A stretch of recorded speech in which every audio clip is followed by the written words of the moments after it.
See what happens. But we've been through stuff like this before with, Hightower, even Jerod. Those were easier shoes to fill, but those guys, they don't play forever. So yeah, honestly, something's gonna happen. This is such a veteran defensive coaching staff now. You guys been together for a while, as Mark was certainly true.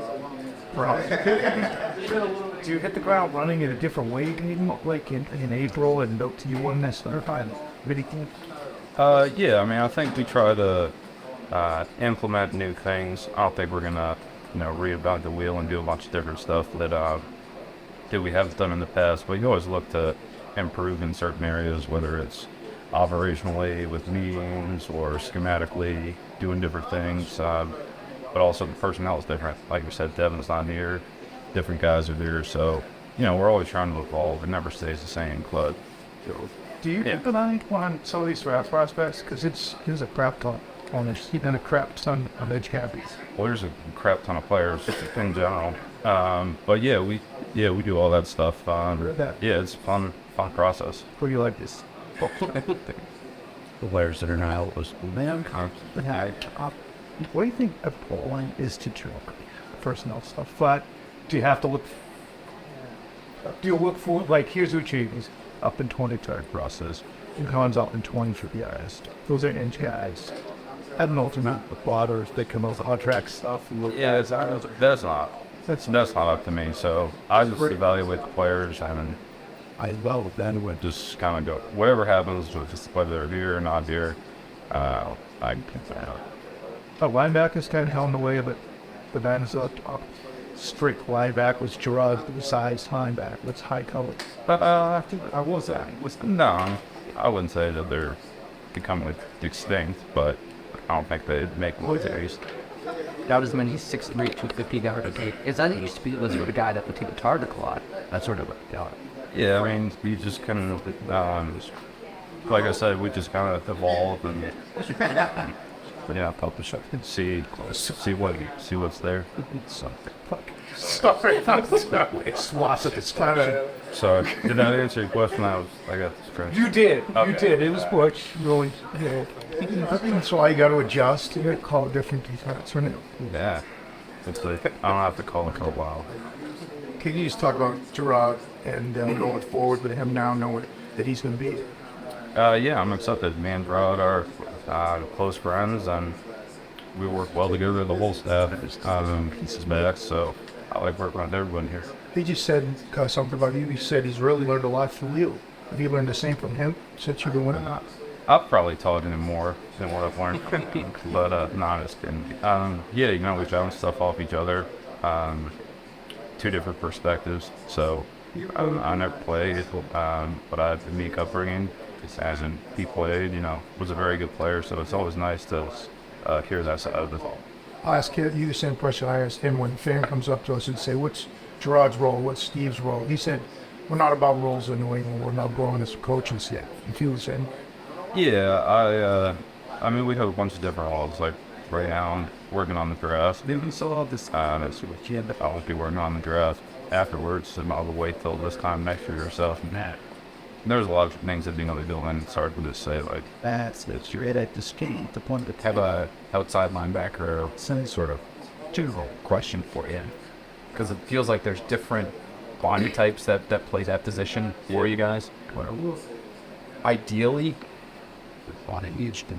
I guess what's the best thing to try to find in that position? Is it to find a guy who can play like a really specific role and do that well, or is it to find a guy who could do a little bit of everything? that's a good question. Blind squirrel. Yeah, no, I mean, sometimes it's hard to evaluate these college guys. Just the competition they play against. Sometimes in their back. All the type of scheme that they're in.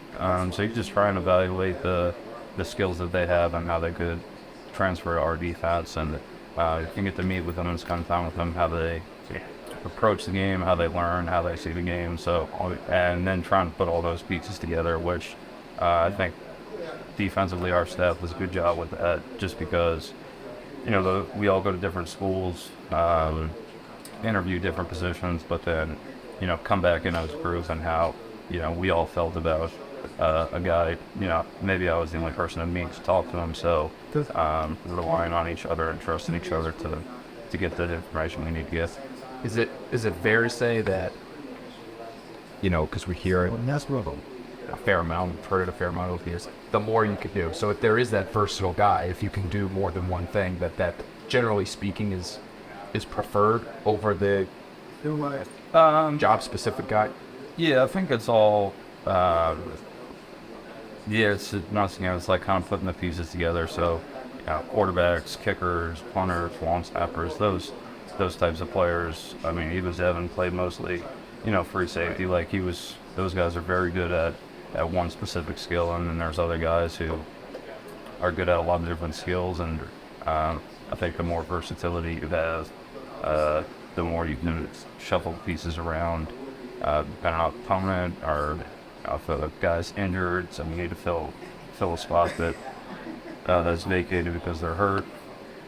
All those different things. I think it's kind of fun to coordinate all that stuff. So you talked about working on the draft.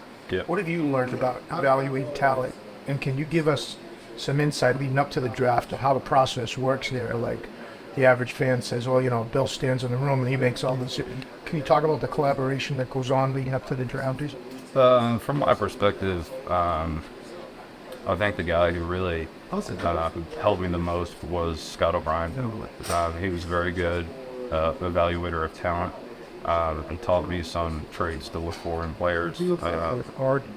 For him as a special teams coach, not speaking for him, but some guys normally lead and play special teams their junior, senior year, or whatever, because they're starters on offense, defense. So having to watch defensive film or offensive film to see how that stuff translates to playing in the kicking game or doing different roles or all those different things. So for me, the process is I get a list of guys to look at, or I'm interested in guys, or however those names come to me, and then I evaluate them and give them whoever out. They're close enough.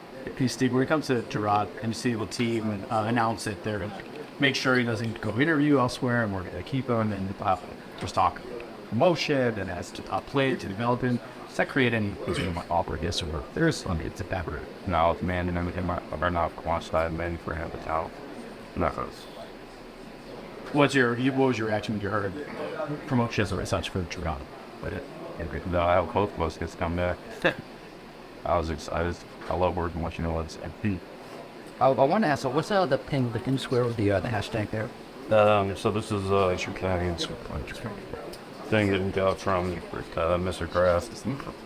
So he gave it to us just to start building awareness. I know it's something that he cares about, and being around him, I've got to learn about it a little bit, and definitely support. Words for what? Anti-Semitism. Oh, okay.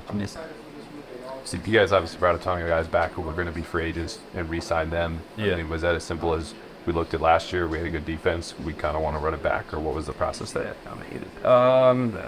Yeah, I mean, we give our opinions on guys we like, guys we want to bring back, and all that stuff, but it's also relative to what else is out there, prices, and what guys are worth. So I'm happy to have those guys back, but I'm not sure how all those chips fell.